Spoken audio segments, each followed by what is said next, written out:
الفريق الشاذلي كان من النوع اللي هو لفترة كبيرة كان يدير قوات الخاصة، يعني المظلات، يعني كلها نوعيات اللي فيها نوع من الريسك العالي.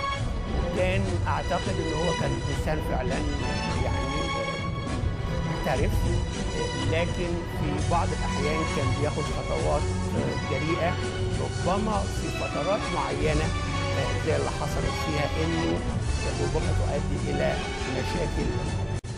بقول يا ست الرئيس أنا مختلف مع سيادتك فريق أحمد إسماعيل. أنا قلت الكلام ده وانفجر فيا، وقعد يزعق ويعمل مش عارف إيه، وما تجيبش سيرة الانسحاب ده إطلاقا يا سيادة الرئيس. ده مش انسحاب، ده اسمها مناورة بالقوات.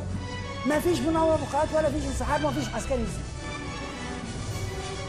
أنا أقدمك للمحاكمة إذا جبت سيرة الانسحاب. كان قرار السادات قاطعا. في اليوم التالي 17 من أكتوبر تشرين، وفي تمام 7 صباحا تحرك اللواء 25 المدرع شمالا لتنفيذ مهمته.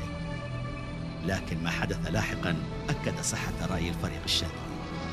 على مدى يومين ومع وجود الجزء الأكبر من الجيش في شرق القناة، قاتلت القوات المصرية المتناثرة غرب القناة بشجاعة، وهي تحاول الصمود في وجه 3 فرق مدرعة، لكن الإسرائيليين كانوا يتفوقون عددا وسلاحا.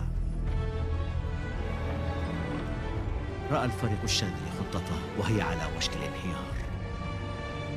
أنا كنت في الجبل، نزلت قلت الموقف بقى خطير جدا، فقمت أنا جيت يوم 20 وقلت لازم أسحب كل لواء مدرع أقدر أسحبه من الشرق، لازم أسحبه.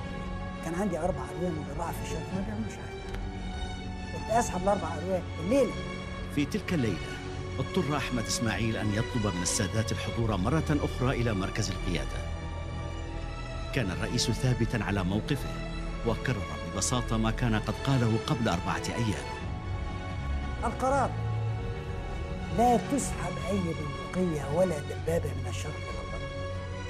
كل واحد يدافع في المكان الذي هو فيه. كلام الفارغ. هو في حرب في الدنيا بالشكل ده؟ ناس فيهم ضغط عليهم وما بتبعتلهمش معونة، وناس قاعدين فاضيين مش عايز تسحب منهم وتخليهم تزج بيهم في المعركة. توقف عدو ازاي وانت ما عندكش قوات، وقواتك 90% لا يقاتل شرق القناة بدون عمل. المهم في النهاية أصبح رئيس الجمهورية والقائد العام في إيه؟ في كفة، وسعد الشاذلي في كفة تانية. إيه الأوامر اللي هتتنفذ؟ قول أنت بقى. في 19 من فبراير شباط من عام 74 كانت مصر تحتفل بالانتصار.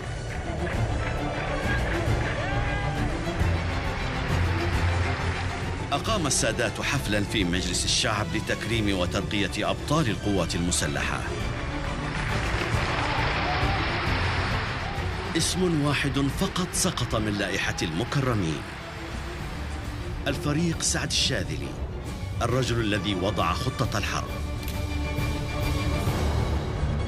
أنا لا يهمني أبداً، أنا لا أبغي علوا في الحياة الدنيا، أنا أبغي الحياة الآخرة إن شاء الله، ولكن يهمني مصر.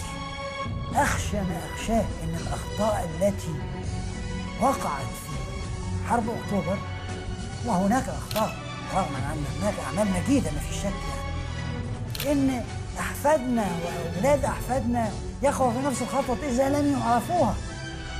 فأنا اللي يهمني مصر، يهمني سعد الشاذلي. أنا أجري عند الله إن شاء الله.